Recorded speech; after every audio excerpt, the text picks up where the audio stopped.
Shalom, shalom, frères et sœurs en Christ, et bienvenue à la Rhapsodie du samedi 25 juin 2022.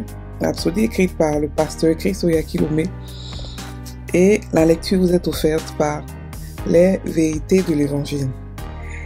Le thème d'aujourd'hui est les mêmes droits en Christ. Et le verset de Galates 3, verset 28 qui nous dit « Il n'y a plus ni homme ni femme, car tous vous êtes un en Jésus-Christ. » Alléluia.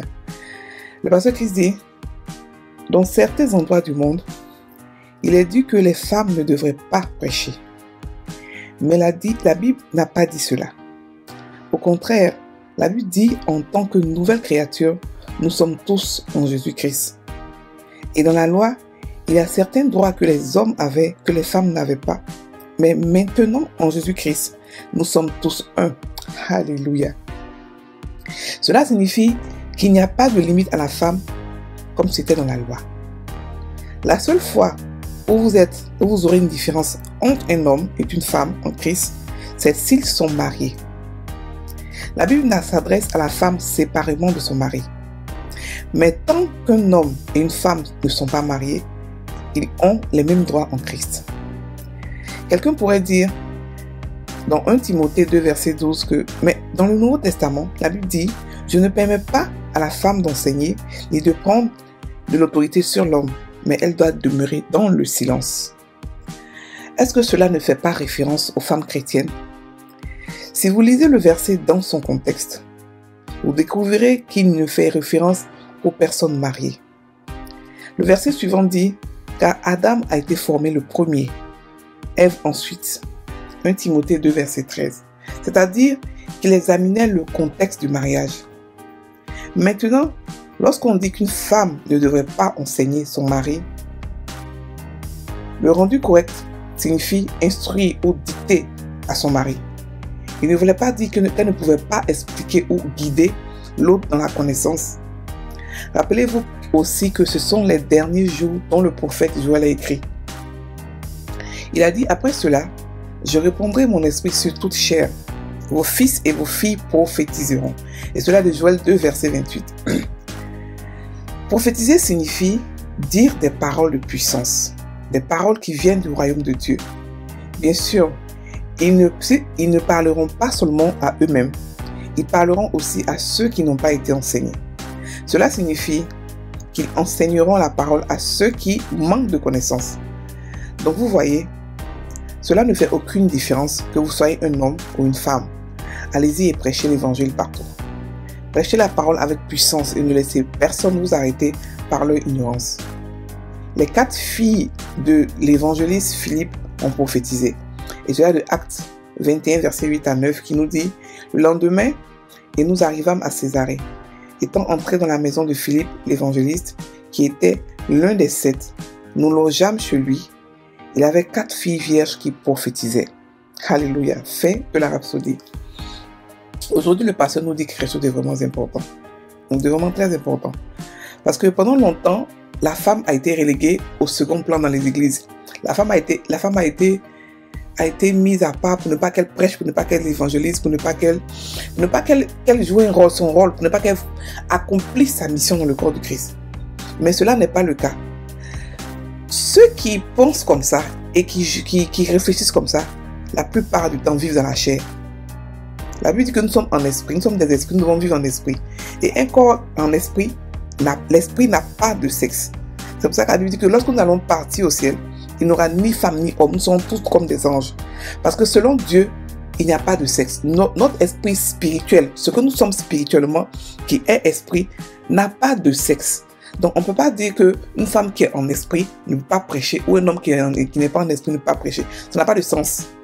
Et le pasteur nous donne un verset très précis là-dessus. Il a dit, il n'y a plus ni homme ni femme, car tous vous êtes en Jésus-Christ. C'est-à-dire que lorsqu'on est en Christ, il n'y a pas de différence.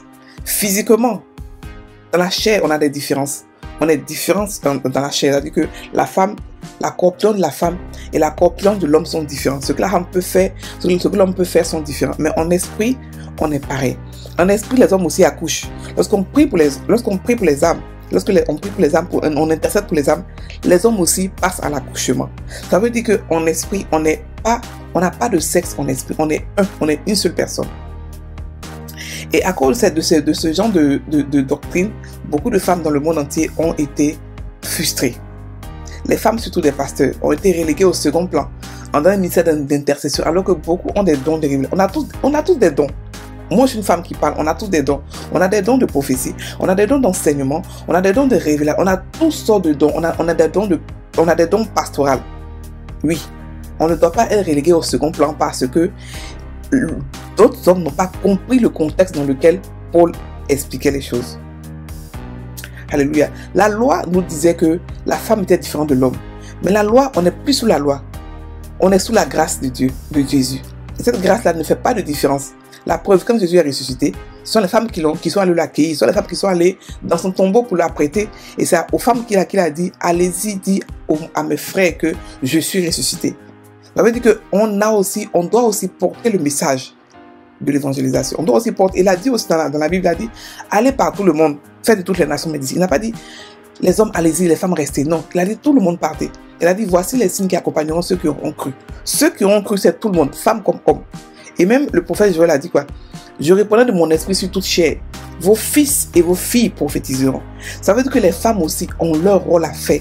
Donc, ça ne doit même pas être un sujet de discussion. Parce que quand tu es un homme qui est esprit, qui marche par l'esprit, tu ne peux pas te lever et dire que la femme n'a rien à voir avec l'évangélisation, n'a rien à voir avec à prêcher. Non. Donc, en esprit, il n'y a pas. Et Dieu te convainc que on a aussi les mêmes dons que vous. On a aussi les mêmes capacités que vous. On est aussi équipé spirituellement pour pouvoir faire l'œuvre comme il se doit. Alléluia. Donc, ici, le pasteur explique le contexte qui dit que Dieu ne permet pas à la femme d'enseigner. Il explique que si beaucoup de personnes comprennent les Écritures hors contexte, et ça c'est dangereux.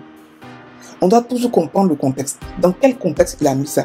Dans quelle mentalité? Pourquoi est-ce qu'il a écrit ce genre de choses? Et ici, il explique que lorsqu'il s'agit d'une femme célibataire, une femme qui n'est pas mariée, elle n'est pas soumise à son mari. C'est-à-dire qu'il ne permet pas.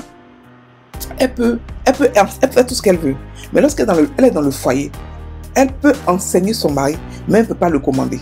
Il a dit, je ne permets pas à la femme d'enseigner ni de prendre de l'autorité sur l'homme, mais elle doit demeurer dans le silence. Ça veut dire que ça nous parle de la soumission. Que dans le foyer, la femme a un second plan. Parce que l'homme est celui qui la protège. L'homme est celui qui l'aime, auquel elle se soumet. Mais elle ne se soumet pas à tous les hommes. Elle se soumet seulement à son homme. À son homme qu'elle a épousé. Alléluia. Donc, on ne doit pas dire que parce qu'elle est mariée, elle ne doit plus parler, elle ne doit plus faire... Non, elle ne doit pas commander, dominer son mari. Mais elle peut enseigner. Elle peut donner des conseils à son mari. Elle peut lui dire, chérie, ceci, cela, c'est pas bon. Elle peut parler. Mais elle doit le faire dans la soumission, dans l'amour, dans le respect. Et lorsqu'on parle de soumission, on parle de respect. On ne parle pas de quelqu'un qui va être là, qui va rien dire, qui va supporter tout. Non, on parle de respect. La Bible dit que l'homme, Dieu a aimé l'Église. Et il faut que l'homme aime comme sa femme, il faut que l'homme aime sa femme comme Christ a aimé l'Église. Christ s'est sacrifié pour l'Église. Christ a tellement aimé l'Église que l'Église a été d'accord pour se soumettre. C'est pareil que pour la femme. L'homme doit aimer sa femme à tel point qu'elle doit se soumettre naturellement, pas par la force, pas par les écritures. Non, l'homme se soumet, la femme doit se soumettre. Non, une femme se soumet par amour. Alléluia. Ça, c'est un autre débat. Mais il faudrait ici qu'on sache que non, que lorsqu'il a dit que je ne permets pas à la femme d'enseigner, c'était dans le contexte de pouvoir dominer son mari. Non. Une femme ne doit pas dominer. Une femme doit aimer son mari. Une femme doit se soumettre à son mari. L'homme comprend la soumission, le respect comme l'amour. C'est pour ça qu'une femme doit se soumettre à son mari. Pas à tous les hommes, mais à son mari. Alléluia. Et le pasteur explique ici que Adam a été formé le premier. Le contexte ici de être relégué en second plan, c'est un contexte de protection. Une femme qui est sous la domination de son homme, elle est protégée. C'est pour ça que Dieu a fait l'homme d'abord et ensuite il a fait la femme. Pour que l'homme protège la femme. Vous n'avez pas dit que nous ne devons pas prêcher l'évangile. Non. Parce que l'esprit est donné à tout le monde. Il a dit, je répandrai mon esprit sur toute chair. Vos fils et vos filles prophétiseront. Nous sommes autorisés à prophétiser. Il y a des églises où une femme porte un pantalon. C'est une abomination. Mais écoutez, l'église va grandir quand? Quand on va commencer à marcher par l'esprit, quand on va arrêter de penser tout dans la chair, de voir, d'imaginer ce que Dieu pense. Non. Ce que l'homme pense et ce que Dieu pense sont deux choses différentes. Dieu s'en fout de tout ça. Dieu regarde au cœur. Dieu ne regarde pas les pantalons, il ne regarde pas les foulards, il ne regarde pas ce que tu fais pour lui faire plaisir. Il t'aime avant que tu lui fasses, tu essaies de lui faire plaisir. Il nous aime naturellement. Ça n'a rien à voir avec nos œuvres. C'est ce que nous sommes. Nous sommes ses enfants. Il nous aime, quel que soit ce que nous sommes, quel que soit ce que nous faisons. Nous ne sommes pas des pécheurs. Nous ne pratiquons pas le péché. Nous n'avons pas à vouloir plaire à Dieu par nos habillements. Nous n'avons pas à vouloir plaire à Dieu par nos actions. Mais nous plaisons à Dieu parce que nous sommes ses enfants. Parce qu'il nous a choisis avant la création du monde. Alléluia. Donc, laissez les femmes prêcher l'évangile. Laissez les femmes évangéliser. Arrêtez de frustrer les femmes. Arrêtez cela parce que vous allez rendre les comptes à Dieu. La femme a des missions. De la même manière qu'un homme a une mission, une femme aussi a des missions, a une mission aussi à faire dans ce monde. Il faudrait qu'elle la fasse. Il faudrait plutôt qu'elle le fasse. Et si jamais la mission n'a pas été faite à cause de quelqu'un qui a frustré, la personne va rendre des comptes à Dieu pour que Dieu lui pose, il rende des comptes à Dieu pour la mission qui n'a pas été effectuée à cause de sa persécution, à cause de sa frustration qu'il a mis sur la femme. Alléluia. On va maintenant faire la prière. Je sais qui je suis. Je suis la postérité d'Abraham. Je domine et je règne dans cette vie. Je suis illimité et inarrêtable parce que je suis en Christ. Et je marche quotidiennement dans cette conscience. Je suis un co-héritier avec Christ. Par conséquent, toutes les choses sont miennes. Alléluia. Frères et sœurs en Christ, passez une très bonne journée. N'oubliez pas les femmes qui sont en Christ, que nous aussi nous avons reçu le ministère de la réconciliation. Nous sommes aussi des sacrificateurs, comme tout homme. Il n'y a pas de différence. Il n'y a ni femme ni homme en esprit. Nous sommes tous pareils. Passez une très bonne journée. Soyez bénis.